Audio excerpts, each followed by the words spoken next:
Bonsoir Guillaume. Bonsoir Virginie. Un gouvernement qui reste donc en place. Le Premier ministre a pu compter sur le soutien de la gauche suite à une nouvelle main tendue au PS. Oui, avec la motion de censure qui a été débattue effectivement dans l'après-midi au sein de l'Assemblée nationale. Et hier, face aux sénateurs, lors de son discours de politique générale, François Bayrou effectivement a promis de renoncer à la suppression envisagée par son prédécesseur des 4000 postes dans l'éducation nationale. Il répondait au chef de file des sénateurs PS, notamment Patrick Caner, une question qui n'avait pas été soumise par les députés un jour plus tôt. Le Premier ministre qui a tout de même souligné qu'il y avait un très gros travail à faire sur l'attractivité du métier. Les postes que nous mettons au concours, nous n'arrivons pas à les remplir, a-t-il déclaré. Il poursuit, je sais quelle est la faiblesse des salaires de l'éducation nationale. Est-ce que nous pouvons redresser tout cela? Je crois en tout cas que nous pouvons y travailler, a-t-il ajouté.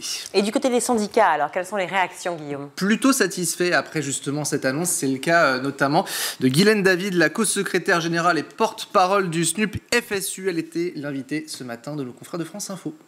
C'était une demande de notre part depuis plusieurs mois déjà, puisque nous avions contesté ces 4000 suppressions de postes. Enfin, on prend en compte à la fois les revendications des personnels, mais aussi sur le terrain des parents, des élus, sur le fait que l'école va mal et qu'il faut effectivement profiter de la baisse démographique pour baisser le nombre d'élèves par classe. On sait que la taille des classes, le nombre d'élèves par classe, ça fait aussi beaucoup sur, en tout cas, les conditions d'apprentissage des élèves et les conditions d'enseignement, les conditions de travail des enseignants. Donc c'est effectivement une nouvelle que l'on prend de façon positive. Maintenant, il faut voir comment ça se confirme. On aura une réunion demain avec la ministre de l'Éducation nationale pour voir comment va se traduire dans les faits.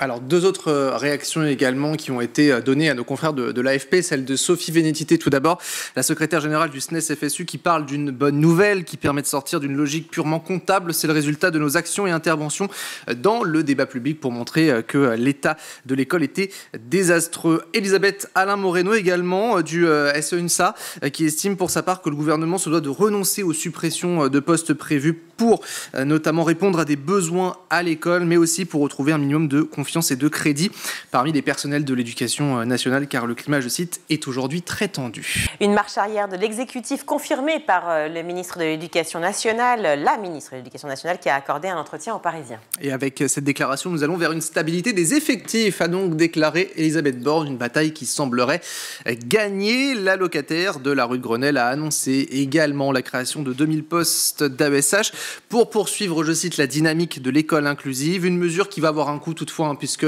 la non-suppression de ces postes devrait coûter 150 millions d'euros en pleine année. Mais avec ces deux mesures, le budget est sanctuarisé, a déclaré la ministre. Concernant le dossier des groupes de besoins au collège, leur mise en place est confirmée pour la rentrée en 6e et en 5e. Elisabeth Borne attend toutefois les premières évaluations fin mars, puis une autre plus complète fin juin avant de trancher. Et puis pour ce qui est des 4e et des 3e, là aussi, cela va se poursuivre avec une souplesse qui sera mise en place d'une heure de soutien en maths et en français. À cette occasion, 500 postes supplémentaires seront notamment créés. Et puis une autre promesse, la formation cette fois-ci des professeurs qui sera au centre des enjeux, et ce d'ici à la rentrée 2026 avec la question du temps scolaire qui sera notamment de nouveau mis sur la table avec les coupures longues notamment, et avec des discussions qui sont prévues d'ici septembre 2026. Vous parliez des AESH, Guillaume, eh bien près d'un an et demi après leur dernière mobilisation, elles sont surtout à nouveau dans la rue. Et nous verrons bien sûr si les annonces de la ministre vont pouvoir calmer la situation. En attendant, oui, elles sont de nouveau dans la rue. Elles ont manifesté une nouvelle fois aujourd'hui. Elles attendent des engagements forts pour améliorer notamment les conditions de travail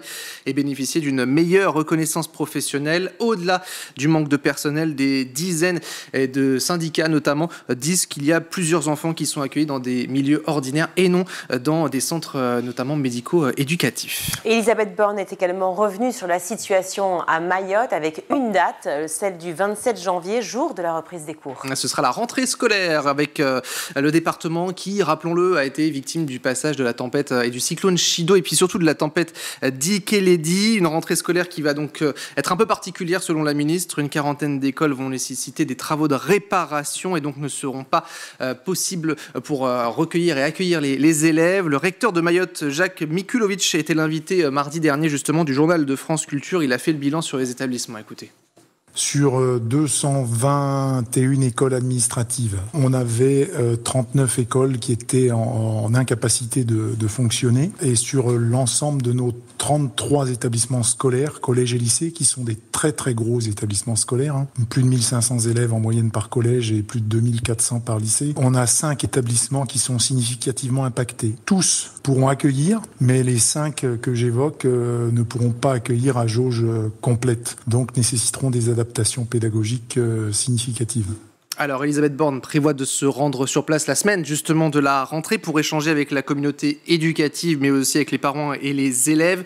L'archipel qui compte 117 000 élèves et l'Académie de Mayotte qui emploie plus de 10 000 enseignants et personnes qui demandent justement du temps avant de revenir. Écoutez une nouvelle fois Jacques Mikulovic. Encore ce matin, j'étais avec les personnels de direction. Ils demandent du temps, tout simplement, pour remettre en ordre les établissements. Et puis aussi, il va falloir remettre en ordre l'état d'esprit des enseignants qui sont tous aussi avec un certain traumatisme à niveau variable qu'il va falloir évacuer. Et puis la mission actuellement, c'est de sécuriser les établissements scolaires. Plus de 500 extincteurs sont arrivés hier. Mais il y a également les sapeurs-pompiers qui sont arrivés, qui vont notamment émettre un avis pour éviter de nouveaux suraccidents, a précisé le recteur. Après la santé mentale, place à la santé auditive. 60% des 18-24 ans déclarent des troubles auditifs et 53% des jeunes adultes souffrent d'acouphènes. C'est le bilan, triste bilan on peut le dire, même, qui a été fait par l'association La Semaine du Son, avec une étude qui a été réalisée par Opinionway. Alors au-delà des effets sur l'audition, la nuisance sonore représente une source majeure de stress pour près de 3/4 de la population. Des nuisances qui représentent un enjeu. Pourtant, c'est un enjeu public qui n'est pas assez pris en considération selon Christian Hugonnet. C'est le fondateur justement de cette association. C'était au micro RMC de Nicolas Traîneau. Les transports en commun, c'est un continuum sonore. Sur un plan physiologique, ça vient saturer en fait les neurones de l'audition qui sont là-haut. Donc vous êtes excité par un bruit permanent qui vous met déjà en situation de difficulté et d'agression. Car oui, en première position, ce sont donc les conversations téléphoniques dans les transports en commun qui créent justement ces soucis au niveau de l'audition. Sinon, il y a également les deux roues. Et puis en troisième place, ce sont les bruits de chantier qui semblent agacer la population et qui surtout créent des acouphènes. Merci beaucoup Guillaume.